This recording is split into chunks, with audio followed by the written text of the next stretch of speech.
சென்று போன வருஷங்களை சிந்தித்து பார் என்று தேவன் அழைக்கிறார். பூர்வ காலங்களை நினைத்து பார்ப்பதும் நமது இந்திய தேசத்தில் வந்த மிஷனரிமார்களை நினைவு கூர்ந்து தேவனுக்கு நன்றி சொல்லுவதும் தேவன் நமக்கு கொடுத்திருக்கிற கடமை. இந்த மிஷனரிமாரை நாம் நினைவு கூறும்படி வருகின்ற அக்டோபர் மாதம் கண்காட்சி ஒன்று ஒழுங்கு செய்யப்பட்டிருக்கிறது. அது திருநெல்வேலி திருமண்டலம் சக்கரமாள்புரம் தரிசன பூமியில் ஒழுங்கு செய்யப்பட்டிருக்கிறது. அனைத்து மக்களும் அதிலே வந்து பங்கு கொள்ளும்படி உங்களை அன்போடு கூட நான் அழைக்கிறேன். இதிலே அநேக விதமான மிஷனரி ஸ்டோரிஸ் மற்றும் பல்வேறு விதமான காட்சிகளை நீங்கள் கண்டு மகிழவிருக்கிறீர்கள்.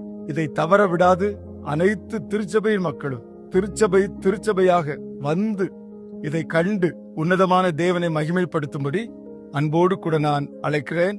கர்த்தர் தாமே உங்களை ஆசீர்வதிப்பாராக. ஆமென்.